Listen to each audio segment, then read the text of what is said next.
Chapter 5 डायन Eli या छुमंतरगरी।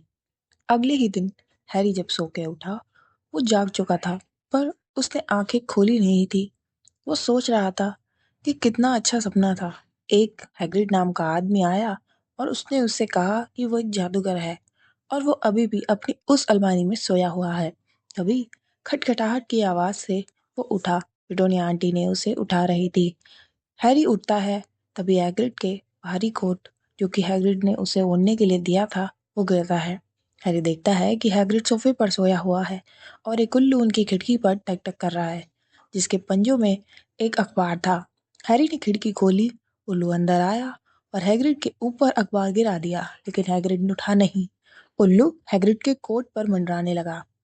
Harry ने उसे भगाने की कोशिश भी की, पर वो नहीं गया। तभी हैग्रिड उठता है और नींद में ही उससे कहता है कि इसे पैसे दे दो। हैरी ने हैग्रिड के कोट की जेब देखी तो उसमें अजीब चीजें थी। घोंघे के गोले, धागे की गिट्टियां, पेपरमिंट कैंडी, टी बैग्स और अजीब से सिक्के। हैग्रिड ने उसे 5 नट कांसे के 5 सिक्के देने को कहा। हैरी ने वो उल्लू के पैरों से बंधी थैली में रख दिए। तभी हैग्रिड उठता है और हैरी को जल्दी चलने के लिए कहता है। आज हमें स्कूल का सामान खरीदने जाना है। अभी हैरी कहता है कि हैग्रिड मेरे पास तो पैसे ही नहीं है और वर्नन अंकल ने तो मुझे पैसे देने नहीं वाले। हैग्रिड ने कहा कि उसकी चिंता तुम मत करो, तुम्हारे मम्मी डैडी ने तुम्हारे लिए बहुत कुछ छोड़ रखा है। हैरी ने कहा लेकिन मेरा घर तो तबाह हो चुका था ना। हैग्रिड ने कहा जादूगर अपना पैसा घर में नहीं रखते, वो ग्रिंगोस नाम के बैंक में रखते हैं, जो कि जादूगर का बैंक है। तुम ये कबाब खाओ। हैग्रिड ने कहा उसे पिशाच चलाते हैं। हैरी चौंक गया। हाँ, हम तुम्हें बताते हैं। हैरी, इसे लूटने की कोशिश करना ही पागलपन है। इससे सुरक्षित जगह कोई भी नहीं है हॉगवर्ट्स को छोड़कर। हमें तो ग्रिंगोट्स आना ही था डम्बल्डोर के काम से। सबसे इम्पोर्टेंट काम वो हमसे ही करवाते हैं। उन्हें मुझ पे भरोसा है, हैग्रिड ने गर्व से कहा। तभी हैरी जब हैरी और हैग्रिड बाहर आए तो आसमान काफी साफ था और वर्नन अंकल जो नाव लाए थे वो डूब चुकी थी। तब हैरी ने पूछा कि आप यहाँ आए कैसे थे? तो हैग्रिड ने कहा कि वो उड़ के आया था, लेकिन इस बार हम नाव से ही चलेंगे ताकि लोगों को उन पर ध्यान ना जाए। हैग्रिड और हैरी नाव में बैठ गए थे और हैग्रिड ने जादू से नाव चलाई और हैरी से किसी को भी ना बताने के लिए मना किया, वो ताकि वो जल्दी ही पहुंच सके। हैरी ने हैरी ने पूछा कि ग्रिंगॉच को लूटना इतना मुश्किल क्यों है? हैग्रिड ने कहा मंत्र हैं, टोटके हैं। ग्रिंगॉट्स लंदन से सैकड़ों मील नीचे, अंडरग्राउंड से भी नीचे गहराइयों में है और लोग तो कहते हैं कि वहाँ बड़ी सुरक्षा वाली तिजोरी के लिए वहाँ ड्रैगन भी है। अगर आपके हाथ कोई चीज लग भी गई तो भी वहां से निकलने से पहले ही आप भूख से मर जाएंगी। हैग्रिड अखबार पढ़ रहा था तो हैरी ने उसे डिस्टर्ब करना नहीं चाहता था, पर उसके मन में बहुत सारे सवाल आ रहे थे। तभी हैग्रिड कहता है कि ये जादू मंत्रालय वही अजीब से काम करते हैं। हैरी ने कहा क्या जादू का भी मंत्रालय होता है? हैरी ने कहा हाँ, सब चाहते थे कि डम्बलडोर मंत्री बने, पर वो हॉगवर्ट्स छोड़ना ही नहीं चाहते थे। इसीलिए कॉर्नेलियस फर्स्ट को मंत्री बना दिया गया। आए दिन उसके ढेर सारे उल्लू आते रहते हैं डम्बलडोर के पास उनसे सलाह मांगने के लिए। हैरी ने कहा लेकिन जादू मंत्रालय करता क्या है? हैग्रिड ने कहा वो ये ध्यान रखता है कि मुगलों को हमारी जादुई दुनिया के बारे में मालूम ना चले। हैरी ने कहा क्यों? हैग्रिड ने कहा हैरी, अगर ऐसा हुआ तो हर आदमी अपनी सारी प्रॉब्लम जादू से सॉल्व करना चाहेगा। तब तक वो लोग बंदरगाह तक पहुंच चुके थे और फिर वो सड़क पार करके पहुंच जाते हैं।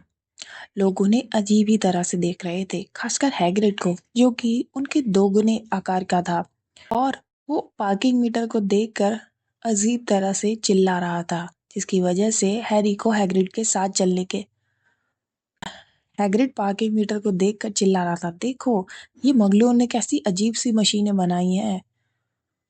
और चूंकि हैग्रिड हैरी से काफी बड़ा था इसलिए उसके साथ चलने के लिए हैरी को लगभग भागना ही पड़ रहा था। हैरी ने पूछा कि क्या सच में ग्रिंगॉट्स में ड्रैगन है हैग्रिड? हैग्रिड ने कहा हमने सुना है, हम भी ड्रैगन पालना चाहते हैं बचपन से। वो स्टेशन पहुंचते हैं और हैग्रिड ने हैरी से ही टिकट खरीदने को कहा क्योंकि उसे इन सब के बारे में कुछ भी पता नहीं था। हैरी ने टिकट ली क्योंकि हैग्रिड को मुगलों के पैसों की समझ भी नहीं थी। वो ट्रेन में बैठते हैं और हैग्रिड दो लोगों के सीट ले चुका था।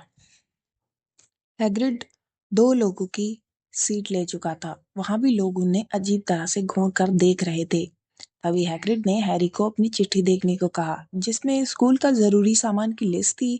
कोर्स की बुक्स, यूनिफॉर्म और जरूरी सामान, या कोई जानवर, उल्लू, मेंढक या फिर बिल्ली। हैरी ने कहा, ये सब मिलेगा कहाँ?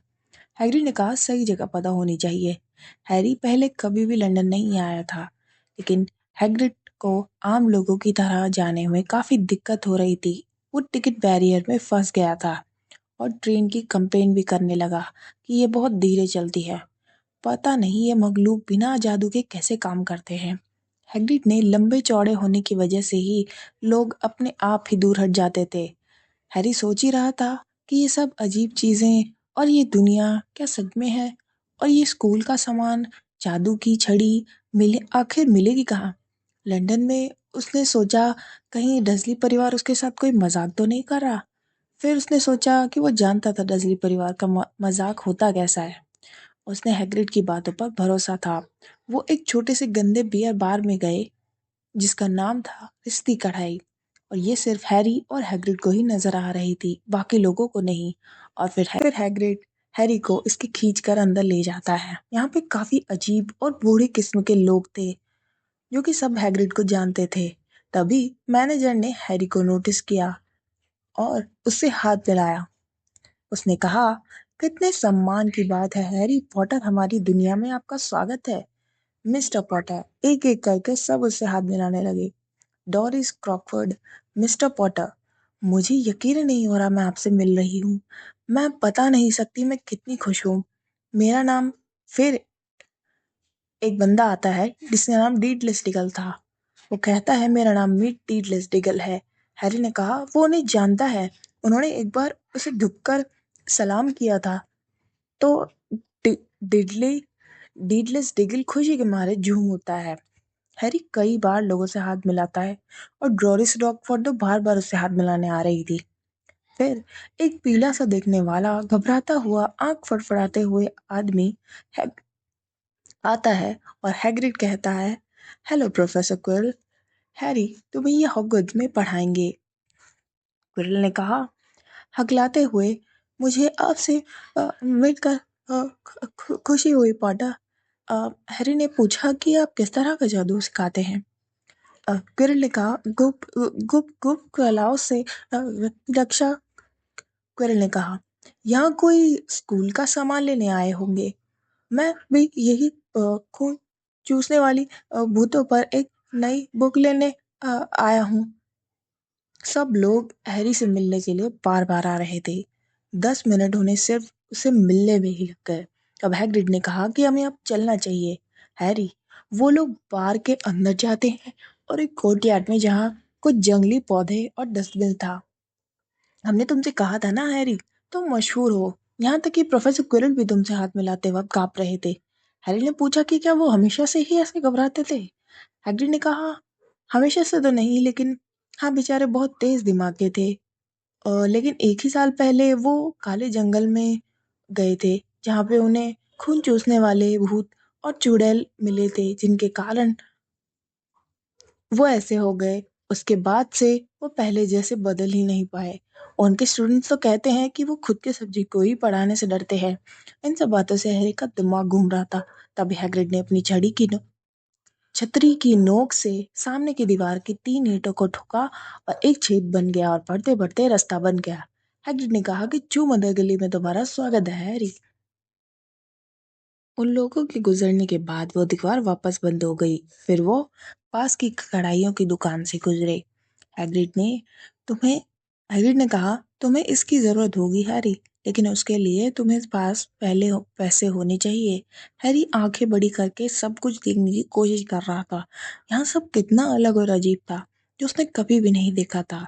हैरी ने उसकी उम्र के कई बच्चों को एक झाड़ू जिस पे निम्बस 2000 लिखा था कहते हुए सुना, यही है निम्बस 2000 जो कि सबसे तेज उड़ती है, को घूरते हुए देखा। और एक उल्लू की दुकान जिस पे लिखा था, आई लोव्स उल्लू एम्पोरियम। यहाँ पे दुशाले दूरबीनें बिक रही थी और चांदी के कुछ अजीब से यंत्र भी थे। खिड़कियों में चमगादड़ के पेपर रोल, मंत्रों की बुक्स, जादुई काढ़े की बोतलें। और तभी हैग्रिड ने कहा, हाँ, ग्रिंगॉट्स। ग्रिंगॉट्स एक सफेद इमारत थी जो कि बाकी सभी दुकानों से काफी ऊंची थी। और वहां पर बाहर एक सुनहरी यूनिफॉर्म पहने खड़ा था एक पिशाच। पिशाच काफी सांवला और चालाक था, उसकी दाढ़ी नुकीली थी। पिशाच ने उन्हें झुककर सलाम किया। के बाहर मेन एंट्रेंस पर थे, उस पर लिखा था, अंदर आ जाओ अजनबी, लेकिन ध्यान रखना लालच होता है महापाप, क्योंकि वो लोग जो योग्य नहीं होते लेते हैं, वो वक्त आने पर उनकी बहुत बड़ी कीमत भी देते हैं। इसलिए अगर सोच रहे हो इसलिए अगर आप खोज रहे हो फर्श के नीचे वो खजाना जो नहीं है आपका, ना आगे न पीछे, तो चोर महाशय आपको चेतावनी दी जा रही है। रहना सावधान, आपको मिलेगा खजाना नहीं और भी कुछ, इसका रखना ध्यान। हैग्रिड ने कहा, जैसा कि मैंने कहा था, इसे लूटने की कोशिश करना बहुत मुश्किल है। फिर वो चांदी के दरवाजे से अंदर आ जाते हैं तो पिशाचों की एक जोड़ी उन्हें सलाम करती है, जो कि एक मार्बल के बहुत बड़े हॉल में थे। 100 से भी ज्यादा पिशाच एक लंबे से काउंटर के पीछे ऊंचे ऊंचे स्टूलों पर अपना काम कर रहे थे। हैग्रिड एक बीच में बैठे पिशाच की ओर जाता है और उनसे कहता है, गुड मॉर्निंग, हम लोग मिस्टर हैरी पॉटर की तिजोरी से पैसे निकालना चाहते हैं। उसने कहा, आपके पास चाबी है सर? हैग्रिड ने कहा, यहीं कहीं होगी।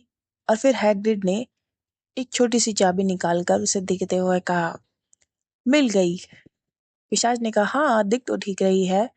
अ, और हम प्रोफेसर डम्बलडोर की चिट्ठी भी लाए हैं, हैग्रिड ने कहा। ये उस बारे में है जो कि तिजोरी नंबर 713 में है, जिसे आप जानते हैं। पिशाच ने कहा, बहुत अच्छे, मैं आपके साथ किसी को भेजता हूँ जो आपको इन दोनों तिजोरियों तक ले जाएगा। उसने कहा, ग्रिप हुक। ग्रिप हुक एक दूसरा पिशाच था।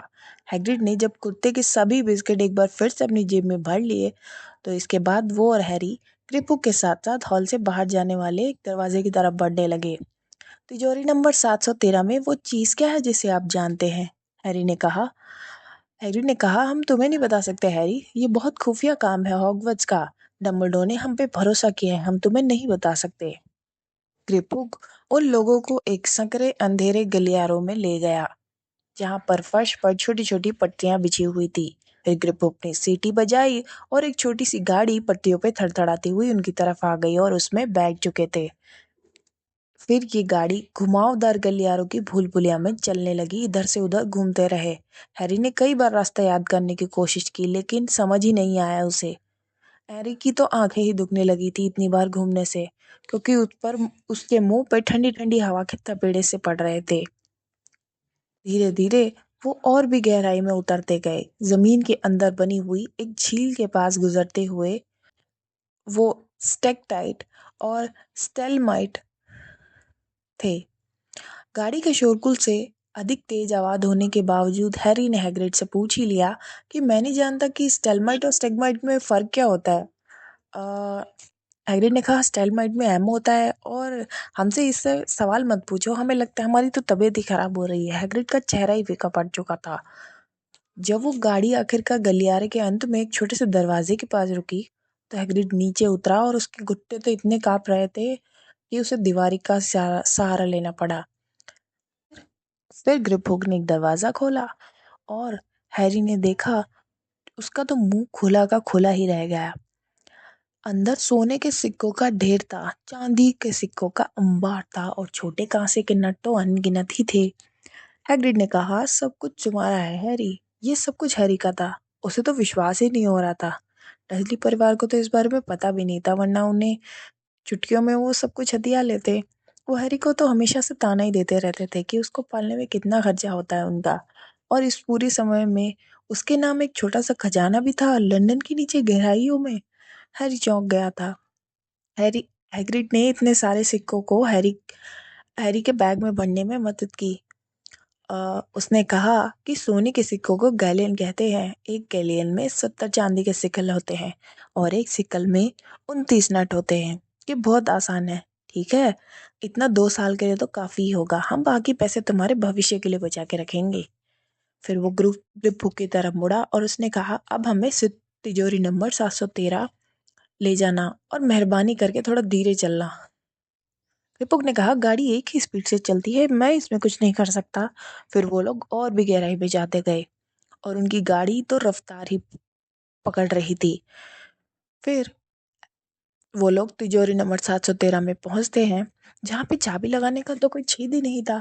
फिर दीपक ने कहा, पीछे खड़े रहो, और उसने अपनी उंगली से हल्के से ठोका दरवाजे को और दरवाजा पिघल गया। कृपक ने कहा, ग्रिंगोट के पिशाच के अलावा किसी और ने ऐसा करने की कोशिश की होती ना, तो दरवाजा उसे अंदर ही चूस लेता और वो अंदर ही फंसा रह जाता। फिर हैरी ने पूछा कि आप इतने दिनों बाद दरवाजा खोलकर ये देखते हैं कि कोई अंदर तो है नहीं? लगभग हर 10 साल बाद, कृपक ने बहुत ही गंदे तरीके से मुस्कुराते हुए कहा। हैरी को विश्वास हो गया था कि इतनी भारी सुरक्षा वाली तिजोरी के अंदर या कोई सचमुच असाधारण चीज होगी, या फिर इससे वो काफी उत्सुकता से देखने लगा। उसे उम्मीद थी कि कम से कम बहुत ही ज्यादा बेशकीमती चीज होगी यहाँ पे, लेकिन यहाँ पर सिर्फ एक भूरे कागज में लिपटा एक गंदा सा छोटा सा पैकेट दिखाई दिया। हैग्रिड ने उसे उठाया और अपनी कोट के जेब में रख लिया।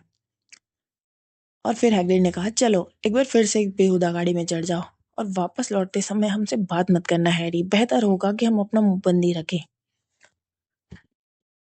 गाड़ी की भीषण यात्रा के बाद जब वो बाहर निकले तो सूरज की रोशनी में खड़े थे, और हैरी सोच रहा था कि वो क्या क्या खरीदे। उसके पास दुनिया भर का पैसा था, उसकी पूरी जिंदगी के लिए। हैग्रिड ने कहा, हैरी अब तुम्हारी यूनिफॉर्म ले लेते हैं। अ, मैडम मल्किन के दिशा ने इस दुकान इस दुकान में चले जाना। और हैरी, हमें लगता है कि हमारी तबीयत थोड़ी खराब है, अगर हम रिश्ते की कढ़ाई में जाके थोड़ी ताकत बटोर ले तो ठीक है ना, तुम्हें बुरा तो नहीं लगेगा ना? फिर हैरी अकेला ही म- मैडम मल्किन के दुशालों की दुकान में गया। मैडम मल्किन, जो कि गोल मटोल और मुस्कुराती हुई जादूगरनी थी, ऊपर से नीचे तक बैंगनी कपड़े पहने हुई थी। उन्होंने कहा, हॉगवर्ट्स बेटे, यहाँ पे पूरा सामान है, और हाँ, एक और बच्चा भी है जो कि दुशाले का नाप दे रहा है। दुकान के पिछले ही हिस्से में एक पीले नुकीले चेहरे वाला लड़का स्टूल पे खड़ा था, जबकि एक जादूगरनी उसके लंबे काले निशानों में पिन लगा रही थी। और फिर उसी के पास वाले स्टोर पे मैडम मल्किन ने हैरी को खड़ा कर दिया, और उस लड़के ने हैरी से कहा, हेलो। लड़के ने कहा, हॉगवर्ट्स ना? हैरी ने कहा, हाँ। लड़के ने कहा, मेरे डैडी बगल वाली दुकान में ही मेरी बुक्स खरीद रहे हैं, और मम्मी सड़क पर आगे की तरफ जादुई छड़ियाँ देख रही है। लड़के ने ऐसे कहा जैसे वो काफी बोर हो चुका था इन सब चीजों से, और वो काफी धीरे धीरे बोल रहा था। लेकिन मैं उन लोगों को खींच के ले जाऊंगा, क्योंकि मुझे उड़ने वाली झाड़ू देखनी है। मुझे नहीं मालूम कि फर्स्ट ईयर में झाड़ू रखने की इजाजत तो नहीं है। मुझे तो लगता है कि मैं डैडी को धमका के मना ही लूंगा कि वो मुझे एक झाड़ू दिला दे, और फिर मैं उनसे किसी तरह चोरी से अंदर ले ही जाऊंगा। ये सुनकर तो डैडी हैरी को डडली की याद आ गई। फिर उस लड़के ने कहा कि क्या तुम्हारे पास तुम्हारी झाड़ू है? हैरी ने कहा, नहीं। तुम क्विडिच खेलते हो? हैरी ने कहा, नहीं। तो वो लड़का और भी हैरान हो रहा था, और हैरी को लगा कि क्विडिच क्या चीज है। लड़के ने कहा, मैं तो खेलता हूँ। डैडी कहते हैं अगर मुझे हाउस की टीम में नहीं चुना गया तो ये तो अन्याय होगा, और मुझे कहना पड़ेगा। मैं उनकी बात से राजी हूँ। क्या तुम्हें मालूम है कि तुम किस हाउस में जाओगे? हैरी ने कहा, नहीं। और वो हर मिनट अपने आप को अधिक बेवकूफ महसूस कर रहा था। वैसे तो, लड़के ने कहा, वैसे तो वहां पहुंचने से पहले कोई भी ये नहीं जानता कि वो किस हाउस में जाएगा, लेकिन मैं जरूर जानता हूँ कि मैं नाग शक्ति में ही रहूंगा, क्योंकि हमारा पूरा परिवार ही उसी में रहा है। जरा मेहनत कश में रहने की कल्पना करो। मुझे तो लगता है कि मैं तो स्कूल ही छोड़ दूंगा। और तुम? हैरी ने हामी भर दी। वो चाहता था वो चाहता था कि वो उससे और कोई सवाल न कहे। फिर लड़के ने कहा, मैं तो कहता हूँ जरा उस आदमी को तो देखो। उस लड़के ने अचानक सामने वाली खिड़की की तरफ इशारा करते हुए कहा, जहाँ पे हैग्रिड खड़ा था। उसके हाथों में दो बड़ी बड़ी आइसक्रीम थी, ताकि हैरी समझ सके कि वो अंदर क्यों नहीं आ सकता। हैरी ने कहा कि वो हैग्रिड है और वो उसे जानता है, और वो हॉगवर्ट्स में काम करता है। हैरी ने कहा। लड़के ने कहा, अच्छा, मैंने तो उसके बारे में सुना है। वो एक तरह से नौकर है ना? हैरी ने कहा, नहीं, वो चाबियों का रखवाला है। गुजरने वाले हर पल के साथ हैरी को उस लड़के को कम पसंद करता जा रहा था। लड़के ने कहा, हाँ, वही तो मैंने सुना है कि वो थोड़ा जंगली टाइप का है। स्कूल के मैदान की एक झोपड़ी में रहता है, और कुछ दिनों में शराब पी लेता है, जादू करने की कोशिश करता है, और एंड में अपने ही बिस्तर पे आग लगा देता है। हैरी ने कहा, मुझे लगता है कि तुम काफी होशियार हो। लड़के ने आश्चर्य से कहा, क्या सचमुच? उसने कहा, वो तुम्हारे साथ क्यों है? तुम्हारे मम्मी डैडी कहाँ है? हैरी ने कहा, वो मर चुके हैं। लड़के ने कहा, ओ सॉरी। लेकिन उसकी आवाज से उसे अफसोस लगा हो ऐसा बिल्कुल नहीं था। और वो हमारी तरह थे ना। अगर हैरी ने कहा, अगर तुम्हारा मतलब ये है कि वो जादूगर जादूगर नहीं थे। लड़के ने कहा, हाँ, मैं सोचता हूँ कि मैं आ, उन्हीं लोगों को अंदर लेना चाहिए। तुम्हें क्या लगता है? जो लोग हमारी तरह के नहीं होते उन लोगों को इस तरह से नहीं पाला जाता। वो हमारे तौर तरीकों के बारे में नहीं जानते। जरा सोचो तो सही। उनमें से तो कुछ लोगों को हॉगवर्ट्स का नाम ही नहीं पता होगा। और जब पहली बार वो सुनते हैं कि उन्हें चिट्ठी मिलती है, मुझे लगता है कि उन्हें जादू को पुराने जादूगरों के परिवार तक ही सीमित रखना चाहिए। वैसे तुम्हारा सरनेम क्या है? इससे पहले कि हैरी को जवाब दे पाता, मैडम वेल्किन ने कहा, अब आपका काम हो गया है बेटे। हैरी उस बच्चे से बात करना बंद ही करना चाहता था और वो तो किसी बहाने का इंतजार ही कर रहा था। इसलिए वो स्टूल से कूद गया। फिर उस लड़के ने हैरी से कहा, अच्छा, मुझे लगता है कि हम हॉगवर्ट्स में मिलेंगे। फिर हैरी बाहर चला गया और हैरी ने हैग्रिड खिलाई हुई आइसक्रीम खाई। फिर हैग्रिड ने पूछा, हुआ है क्या कुछ? हैरी ने कहा, कुछ नहीं। वो लोग चमड़े के रोल और कलम खरीदने के लिए रुक गए। हैरी तभी सोच रहा था कि उसे एक स्याही बोतल में मिली है जो लिखते समय रंग भी बदलती थी। जब वो लोग दुकान से बाहर निकले तो उसने हैरी हैरी हैग्रिड से पूछ लिया कि क्विडिच क्या होता है। हैग्रिड ने कहा, हे भगवान हैरी, हम भूल जाते हैं कि तुम कितना कम जानते हो। क्विडिच के बारे में तो बिल्कुल भी पता नहीं होगा। हैरी ने कहा, मुझे ज्यादा नीचा मत दिखाओ। मैडम एल्किन की दुकान में मिले उस लड़के के बारे में पूछा और कहा कि वो कह रहा था कि मगलू परिवारों से आए लोगों को जादू नहीं सीखने देना चाहिए। फिर हैग्रिड कहता है, तुम मगलू परिवार से नहीं आए हो। अगर उसे पता होता कि तुम हो, अगर उसके माता पिता जादूगर है तो वो तुम्हारा नाम सुनते ही पड़ा हुआ होगा। तुमने रिश्ती कढ़ाई में देख ही लिया है। हालांकि वो इस बारे में जानता ही क्या है। हम जितने भी अच्छे जादूगर हो, उनमें से कुछ तो ऐसे परिवारों से आते हैं जो कई पीढ़ियों से मखलूत थे। अपनी माँ को ही देख लो। तुमने देखा ही है वो किनकी बहन कैसी है। तो हैरी ने कहा, तो क्रिडिच है क्या? ये एक तरह से हमारे जादूगरों का खेल है। ये मगलू दुनिया की फुटबॉल की तरह है। क्विडिच में हर जादूगर की रुचि होती है। इसे हवा में जादुई झाड़ू से खेला जाता है और चार गेंदें होती है। इसके नियमों को समझना काफी मुश्किल है। और नाक शक्ति और मेहनत कश का है। हैग्रिड ने कहा, ये स्कूल के हाउसेस हैं। कुल मिला के 4 हाउसेस या दल हैं। सभी कहते हैं कि मेहनत कश में कम बुद्धि वाले बच्चे रहते हैं। फिर हैरी ने कहा, मैं शर्त लगा सकता हूँ कि मैं पक्का मेहनत कश में ही जाने वाला हूँ। हैरी ने काफी उदास होकर कहा। फिर हैग्रिड ने कड़वाहट से कहा कि नाग शक्ति में रहने से तो अच्छा ही है कि मैंने शत में रहना। बुराई के रास्ते पर चलने वाले सारे जादूगर नाग शक्ति में ही जाते हैं। तुम जानते हो कौन भी उसी में था। वो हैरी ने कहा, मेरा मतलब है सॉरी, तुम जानते हो कौन हॉगवर्ट्स में था? हैग्रिड ने कहा, हाँ, बहुत साल पहले। फिर उन्होंने हैरी की स्कूल की बुक्स खरीदी। दुकान से उन्होंने बुक्स खरीदी, उसका नाम था फ्लरिश एंड बॉट्स। यहाँ बुक्स शेल्फ की छत से लटकी हुई थी। कुछ बुक्स तो इतनी बड़ी थी कि चट्टानों को चमड़े में बांध के रखा गया हो। कुछ बुक्स डाक टिकट के आकार की थी। उन पे रेशम कवर था। कुछ बुक्स में अजीब से निशान बने हुए थे। और कुछ बुक तो ऐसी थी जिनमें कुछ भी नहीं था। डडली भी, जो भी कुछ भी नहीं पढ़ता था, इनमें से कुछ बुक्स को खरीदने के लिए ललचा ही जाता। हैग्रिड हैरी को लगभग खींच कर एक, जिसके टाइटल था श्राप और उनसे मुकाबला करने वाले श्राप, लेखक प्रोफेसर विंडिक्टस विरिडियन। हैरी सोच रहा था, मैं ये जानने की कोशिश कर रहा था कि डडली को कौन सा श्राप दिया जाए। हैग्रिड कहता है, हम ये नहीं कहते कि वो ये बुरा विचार है, लेकिन तुम मगलू दुनिया में जादू का प्रयोग नहीं कर सकते सिवाय कुछ खास स्थितियों के। हैग्रिड ने कहा, और वैसे भी तुम अभी इसमें से कोई श्राप नहीं दे सकते। पढ़ाई करने के बाद ही तुम ऐसा कर पाओगे। हैग्रिड ने हैरी को ठोस सोने की कढ़ाई भी नहीं खरीदने दी। उसकी लिस्ट में कहा था जस्ती की कढ़ाई, लेकिन उन्होंने कढ़ाई में डालने वाला सामान तोलने के लिए एक अच्छा सा तराजू खरीदा, कांसे की फोल्डिंग दूरबीन भी, और बहुत सारी औषधि को उनकी दुकान में गए जहाँ सड़े अंडे और पड़ी सड़ी पत्ता गोभी की बदबू भयानक बदबू के बावजूद भी आकर्षित करती थी। फर्श पे लिस्ते से पदार्थों के ढेर थे, जड़ी बूटियां, सूखी हुई चमकदार पाउडरों के मर्तबान दीवार से लाइन जमे थे। पंखों के बंडल थे, जहरीली दांतों की छालतें थी, छत से टंगे हुए उल्टे थे। जब हैग्रिड ने काउंटर पर बैठे आदमी से हैरी के लिए जादुई काढ़े की शुरुआती के सामान देने को कहा तो हैरी ने खुद ही यूनिफॉर्म की चांदी जैसे सफेद सिंह की जांच की, जिसकी कीमत लगभग 21 गैलन थी। उसने बीटल की चमकीली काली आंखें भी देखी, जो कि 5 मिनट में एक बड़ी चम्मच के हिसाब से मिल रही थी। औषधियों की दुकान के बाहर आकर हैग्रिड ने हैरी की लिस्ट एक बार फिर से देखी। अब सिर्फ तुम्हारी छड़ी ही बची है। और हाँ, हमने अभी तक तुम्हारे बर्थडे का गिफ्ट भी नहीं लिया तुम्हारे लिए। हैरी अचानक से शर्मा गया। उसने कहा, आपको हमें देने की जरूरत नहीं है। हैग्रिड ने कहा, हम जानते हैं हमें देने की जरूरत नहीं है, लेकिन हम तुम्हें बता दें कि हम तुम्हें तुम्हारा जानवर देना चाहते हैं। मेंढक नहीं, मेंढक तो सालों से फैशन से बाहर हो चुके हैं। लोग तुम पे हंसेंगे, और बिल्ली हमें पसंद ही नहीं है, क्योंकि हमें उनके कारण छींकें आती है। हम तुम्हें एक उल्लू दे देंगे। जब भी बच्चे उल्लू ही ले आते हैं, क्योंकि वो बहुत काम आते हैं। वो आपकी डाक ले जाते हैं और भी काम करते हैं।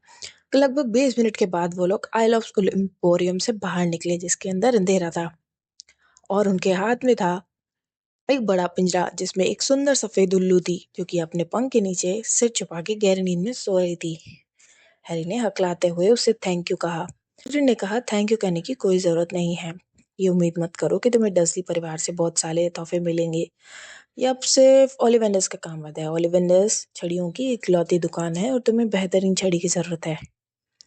जादुई छड़ी। ये तो सच ही था कि हैरी इसके लिए बहुत ही ज्यादा एक्साइटेड था। आखिरी दुकान जो थी वो संकरी और गंदी थी। दरवाजे के उखड़े अक्षरों में लिखा था, ओलिवेंडर्स, बेहतरीन छड़ियों के निर्माता। जब वो अंदर गए तो दुकान के भीतर एक घंटी थी। छोटी सी जगह थी जिसमें सिर्फ एक टूटी टांग वाली कुर्सी के सिवाय कुछ भी नहीं था। अंदर से एक बूढ़ा आदमी आता है, कहता है, गुड आफ्टरनून। हैग्रिड भी उछल पड़ा, क्योंकि वो एकदम अचानक से आया था। हैरी ने कहा, हेलो। उस आदमी ने कहा, अरे हाँ हाँ हाँ, मुझे यकीन ही था आपसे मुलाकात होगी मिस्टर पॉटर। ये कोई सवाल ही नहीं था। आपकी आंखें बिल्कुल आपकी मम्मी जैसी हैं। अभी कल ही की बात लगती है जब उन्होंने यहीं से अपनी पहली छड़ी खरीदी थी। 10.25 इंच लंबी, सड़सड़ाती, विलो लकड़ी से बनी, सम्मोहन के लिए बहुत ही अच्छी छड़ी थी। मिस्टर ओलिवेंडर हैरी के बहुत करीब आ गए। और दूसरी तरफ तुम्हारे डैडी की महानग्नि लकड़ी की छड़ी पसंद आई थी। 11 इंच लचीली, थोड़ी ज्यादा ताकतवर और रूप परिवर्तन के लिए आदर्श। पर मैंने क्या कहा, तुम्हारे पिता को ये छड़ी पसंद आई। सच तो ये है कि हर छड़ी अपना मालिक खुद चुनती है। पर मिस्टर ओलिवंडर और उसके और करीब आते गए, और यहाँ पर मिस्टर ओलिवेंडर ने अपनी लंबी सफेद उंगली से हैरी के माथे के निशान को छुआ। मुझे ये कहते अफसोस होता है हैरी के, मैंने वो हर छड़ी बेची थी जिसने ये काम किया। 13.5 इंच सदाबहार लकड़ी की उस छड़ी में ताकत थी, बहुत ज्यादा ताकत थी, और वो गलत हाथों में। अगर मुझे मालूम होता वो छड़ी दुनिया में कितनी गड़बड़ करेगी तो मैं ऐसा नहीं करता। रूबियस हैग्रिड, आपसे मिलके दोबारा खुशी हुई। बलूत की लकड़ी 16 इंच, थोड़ी झुकी हुई है ना? हाँ सर, हाँ, हैग्रिड ने कहा। हाँ, अच्छी छड़ी थी मुझे लगता है, पर आपको स्कूल से निकाल दिया गया हो। वो उन्होंने होगी ना? हैग्रिड ने कहा, हाँ, उन्होंने तोड़ तो दी है। हैग्रिड ने कहा, पर हमारे पास अब भी उसके टुकड़े पड़े हैं। मिंडस कहता है, लेकिन आप उसका इस्तेमाल नहीं कर सकते। हैग्रिड ने कहा, अरे नहीं सर। और ये कहकर उसने हैग्रिड ने उन्हें अपनी गुलाबी छतरी दिखा दी। फिर ठीक है, मिस्टर ओलिवर ने कहा। फिर कहते हैं, चलिए मिस्टर पॉटर, अब मुझे देखने दें। उन्होंने अपनी जेब से एक लंबा सा टेप निकाला, जिसपे चांदी जैसे निशान थे। आपकी छड़ी वाली बाह कौन सी है? हैरी ने कहा, वो राइट हैंडेड है। तो अपनी बाह सामने की तरफ करो, ऐसे। उन्होंने हैरी का नाप लिया, कंधे से उंगली तक, फिर कलाई से कोहनी तक, कंधे से फर्श तक, घुटने से कांख तक, और सिर के चारों तरफ। नाप लेते हुए ही वो उन्होंने कहा, ओलिवेंडर की हर छड़ी में एक शक्तिशाली जादुई पदार्थ होता है मिस्टर पॉटर। हम यूनिकॉर्न के बालों, माया पंछी के पूंछ, ड्रैगन का दिल और इनके रेशों का ड्रैगन के दिल के रेशों का इस्तेमाल करते हैं। ओलिवेंडर्स की दो छड़ियां एक जैसी नहीं होती, ठीक उसी तरह से जिस तरह से दो यूनिकॉर्न, ड्रैगन या माया पंछी बिल्कुल एक जैसे नहीं होते। जाहिर है इसी कारण किसी दूसरे जादूगर की छड़ी से आपको उतने अच्छे परिणाम नहीं मिल सकते। हैरी ने अचानक से महसूस किया कि टेप जो उसके नथुनों का लाभ ले रहे थे, अपने आप ही ऐसा कर रहे थे। फिर ओलिवेंडर्स ने कहा, इतना काफी है। और फिर उन्होंने एक नई छड़ी निकाल कर दी। मेपल की लकड़ी, माया पंछी का पंख, 7 इंच। इसे घुमा कर देखो। हैरी ने कोशिश की, लेकिन परंतु उसने छड़ी उठाई ही तभी मिस्टर ओलिवेंडर ने उसे मना कर दिया। नहीं नहीं, तेंदू की लकड़ी और यूनिकॉर्न का बाल 8.5 इंच, ये ट्राई करो। हैरी ने फिर से छड़ी घुमाई और एक के बाद एक छड़ियां घुमाता रहा। उसे जरा भी पता नहीं था मिस्टर ओलिवेंडर किस चीज का इंतजार कर रहे थे। वकील ग्राहक, ऐसा क्या? कोई बात नहीं, हमें यहीं कहीं आदर्श तालमेल मिल ही जाएगा। मुझे लगता है शायद ये, हाँ क्यों नहीं, असामान्य तालमेल। शूल पड़ने की लकड़ी, माया पंछी का पंख, 11 इंच, सुंदर और लचीले। हैरी जैसे ही छड़ी हाथ में छड़ी लेता है, उसे पकड़ते ही हैरी को लगा जैसे उंगलियां गर्म हो गई हो। उसने छड़ी को अपने सर के ऊपर उठाया, धूल भरी हवा में नीचे की तरफ झटके से लाया और छड़ी के सिरे से आतिशबाजी की लाल और सुनहरी चिंगारियां निकलने लगी। उसे देखते ही ओलिवेंडर्स ने कहा, शाबाश, सचमुच बहुत ही बढ़िया। पर पर अजीब बात है, बड़ी अजीब बात है। हैरी ने पूछा, क्या अजीब बात है? मिस्टर ओलिवेंडर ने कहा, मुझे हर वो छड़ी याद है जो मैंने बेची है मिस्टर पॉटर, हर छड़ी। बात यह है कि माया पंछी, उस माया पंछी ने जिसकी पूंछ का पंख आपकी छड़ी में है, एक और पंख दिया था, सिर्फ एक और। अजीब सी बात यह है कि छड़ी आपको जची है, जबकि इसी के जोड़ीदार ने, हाँ इसी के जोड़ीदार ने आपको ये निशान भी दिया था। हैरी घबरा चुका था। हाँ, 13.5 इंच, सदाबहार की लकड़ी। अजीब बात यह है कि दुनिया में ये कैसे विचित्र संयोग होते हैं। ध्यान रहे मिस्टर पॉटर, हर छड़ी अपना मालिक खुद चुनती है। मुझे लगता है कि आगे चलकर आप जरूर महान बनेंगे मिस्टर पॉटर, क्योंकि उसने भी, जिसका हम नाम नहीं ले सकते, बड़े काम किए, भयानक पर बड़े।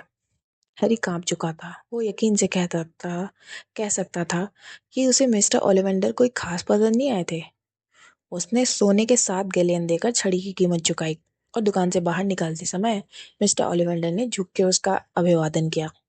फिर हैरी और हैग्रिड छूमंतर गली से वापस लौट रहे थे तो शाम का टाइम, आसमान नीचे की तरफ आ चुका था। फिर वो लोग वापस स्टेशन पर आ चुके थे।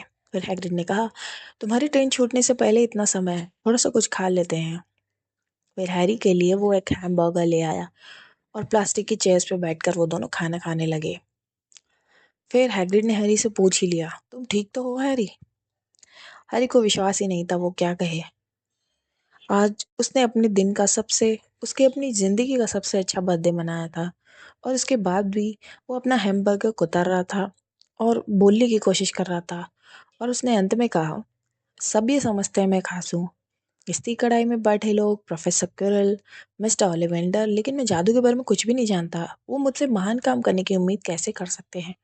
मैं मशहूर तो हूँ, लेकिन मुझे ये भी याद नहीं कि मैं किस लिए मशहूर हूँ। मैं नहीं जानता था क्या हुआ। मेरा मतलब है, उस रात को क्या हुआ था मेरे मम्मी डैडी की मौत के बाद। हैग्रिड कहता है, चिंता मत करो हैरी, तुम बहुत जल्दी सीख जाओगे। हॉगवर्ट्स में हर कोई शुरू से ही शुरू करता है। तुम बिल्कुल ठीक ठाक करोगे, बस जैसे हो वैसे ही रहना। हम जानते हैं आसान बात नहीं है, किस्मत ने तुम्हें बाकी लोगों से अलग कर दिया है।